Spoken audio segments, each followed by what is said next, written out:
हनुमान चालीसा तुमको जमीन में 20 फुट नीचे गाड़ देंगे। हमारे कार्यकर्ता उठा करके तुमको ले जाएंगे, घसीट के ले जाएंगे। संजय जी, मैं एक नारी हूँ और एक नारी के बारे में बात कर रही हूँ और आपसे निवेदन करना चाहती हूँ कि थोड़ा सा अपने शब्दों पर संयम रखिए और महिलाओं के बारे में बात होने दीजिए। इस देश की आधी आबादी की बात की जा रही है संजय जी, इस देश की आधी आबादी की बात की जा रही है। मुझे याद आ गया संजय राउत और संजय गुप्ता, माफ कीजिएगा, चोर भाई वाली हालत हो गई आप लोगों की। नमस्कार दोस्तों, लोकसभा चुनाव 2024 की सरगर्मियों के बीच नेताओं की बयानबाजी भी तेज हो गई है। हाल ही में शिवसेना नेता संजय राउत ने नवनीत राणा पर अवध टिप्पणी कर दी। इसी मुद्दे पर टाइम्स नाउ नवभारत पर डिबेट शो चल रहा था। इसी शो पर शिवसेना प्रवक्ता संजय गुप्ता संजय राउत को डिफेंड कर रहे थे। फिर ममता काले ने बिना सर्फ साबुन के जो धोया उसे आप लोगों को भी सुनना और देखना चाहिए। चलिए शुरू करते हैं। संजय गुप्ता, जो संजय राउत का बयान है उसको किस तरीके से देखा जाना चाहिए? जैसा कि संजय राउत खुद कह रहे हैं कि भाई मैंने 40 साल तक बाला साहब ठाकरे के साथ काम किया है, मैं एक संपादक हूं और मैं इतने लंबे अरसे से मैं पॉलिटिक्स में हूं, मुझे कोई भाषा ना सिखाए। तो अगर उनकी भाषा दुरुस्त है तो ये मान लिया जाए कि जो उन्होंने कहा उसमें कुछ भी आपत्तिजनक नहीं है और एक महिला के लिए इस तरह की भाषा का इस्तेमाल किया जाना चाहिए। देखिए, नवनीत कौर राणा जी एक एक्टर भी हैं और पॉलिटिकल कलाकार भी हैं। और कोई भी व्यक्ति, चाहे वो महिला हो या पुरुष हो, अगर वो कलाकार भी होता है तो नाचना, गाना, अभिनय करना ये उनके खून में होता है और उनकी अदाओं में होता है, उनकी बातों में होता है। तो ये कोई अपराध थोड़ी ना है कि अगर कोई नाचता है, गाता है, अभिनय करता है तो एक कला है। तो उन्होंने नाची शब्द का जो प्रयोग किया वो उसी मामले से तहकीकात उसी मामले पे जाता है। इसको गलत तरीके से लेके जाना ये ठीक नहीं है, क्योंकि कुछ भी है, शब्द जो उन्होंने बोला वो नाची बोला, ना कि कुछ और बोला। तो एक अभिनय के तौर पर उन्होंने बोला, जैसे जो कि हर कलाकार करता है। तो इसको गलत तरीके से लेके जाने की जरूरत नहीं है। नीति जैन, क्या आप खुद एक महिला हैं, खुद आप एक महिला हैं और इस तरह की भाषा, और खास करके भाषा से ज्यादा जरूरी उसमें जो मुझे लगता है कि जो शब्द है उससे ज्यादा महत्वपूर्ण होता है उस शब्द को किस संदर्भ में इस्तेमाल किया गया है। मैं जहां तक भाषा की जो समझ मेरी है उसके हिसाब से मुझे लगता है कि भाषा संदर्भों से अपने अर्थ ग्रहण करते हैं। एक ही शब्द अगर अलग अलग संदर्भ में कहे जाएं तो उसके अलग अलग मतलब निकल सकते हैं। तो संजय राउत ने जिस तरीके से इस शब्द का इस्तेमाल किया, आपको लगता है कि एक महिला के लिए इस तरह के शब्द का इस्तेमाल करना ठीक है? रणजीत जी, मुझे ऐसा लगता है कि आप जब किसी को नाची बोलते हैं, नचनिया बोलते हैं, नाचने वाली बोलते हैं, और ये नया नहीं है। अभी थोड़े दिन पहले राहुल गांधी भी एक बहुत ही टॉप की एक्ट्रेस के लिए ऐसे शब्द इस्तेमाल किए थे। उनकी एक प्रवक्ता है जिन्होंने मंडी में भाव पूछने की बात करी थी। आज संजय राउत जी ने एक और एमपी के लिए ये शब्द इस्तेमाल करे हैं और आप बहुत आसानी से आकर कह सकते हैं कि नहीं नहीं ये तो पार्लियामेंट्री लैंग्वेज है। सर, आपकी इंटेंशन और आप जो वहां पर कहना चाह रहे थे, जो आपका कॉन्टेक्स्ट था, मुझे लगता है वो किसी से छुपा नहीं है। आप में से कभी किसी ने आकर किसी पुरुष एक्टर के लिए ऐसे शब्दों का इस्तेमाल किया नहीं, क्योंकि आप लोगों के लिए बहुत आसान है महिलाओं के लिए इस तरीके की भाषा का प्रयोग करना। और इसीलिए जब बीजेपी लेकर आती है नारी विमेन रिजर्वेशन बिल, जब हम लोग लेकर आते हैं नारी वंदन अधिनियम, तो उसमें भी आप लोगों को प्रॉब्लम होती है कि नहीं अभी नहीं होगा, कल होगा। कम से कम हमारी इंटेंशन तो है। आप लोग तो वहां कहीं नहीं है। आप लोग कहां से महिलाओं को आने देंगे और आप लोग कहां से महिलाओं की परसेंटेज जो है वो अपनी पार्टी में लाएंगे, जब आप लोगों का ऐसा रवैया है महिला नेताओं के लिए। तो आप ये मत बोलिए कि पार्लियामेंट्री भाषा थी, क्योंकि पार्लियामेंट्री आपका इंटेंशन और कॉन्टेक्स्ट नहीं था। हाँ, ममता काले, मैं अपने जो वुमेन पैनलिस्ट हैं आज मैं उनके पास ज्यादा इसलिए जा रहा हूं, और इसलिए क्योंकि एक महिला के ऊपर ये बयान दिया गया है।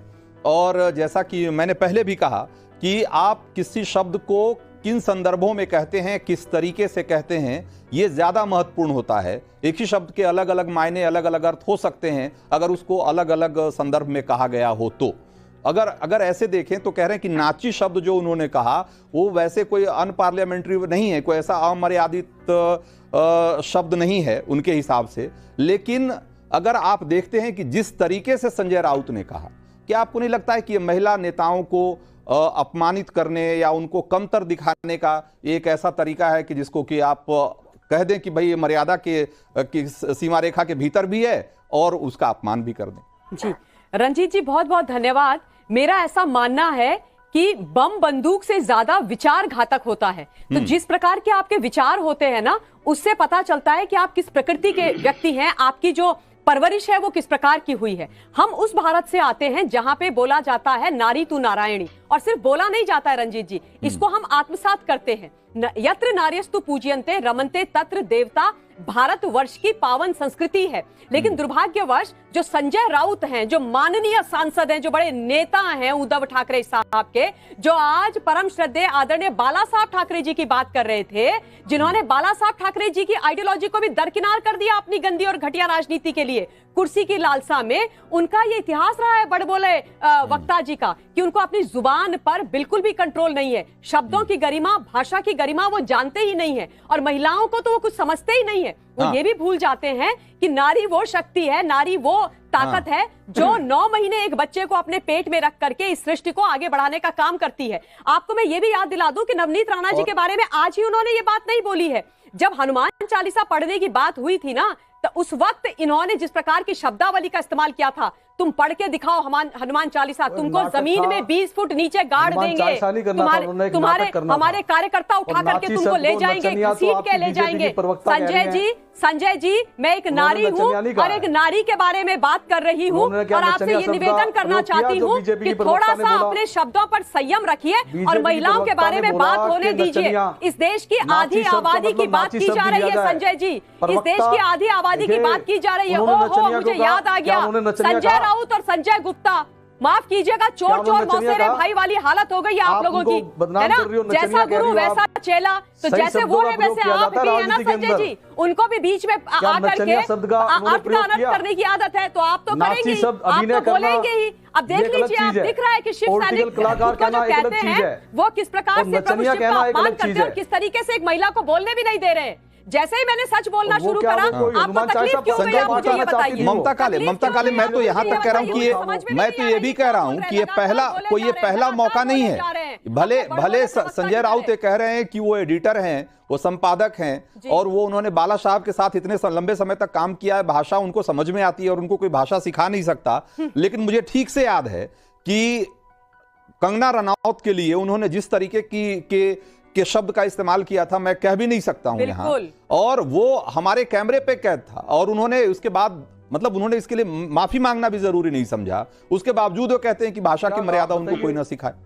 रंजीत जी, मैं आपको बताऊं, जो परम श्रद्धेय परम आदरणीय इस देश का, महाराष्ट्र का सम्मान बाला साहब ठाकरे जी है ना, उनके बारे में संजय राउत ने क्या बोला था? एक वक्तव्य उनका चल रहा था, एक इंटरव्यू चल रहा था कि अरे छोड़िए, बाला साहब जो बोल के चले गए वो चले गए, उनको छोड़ दीजिए, ये सोच रखते हैं। और आज बाला साहब जी के नाम को भुनाने के लिए पहुंच गए संजय राउत।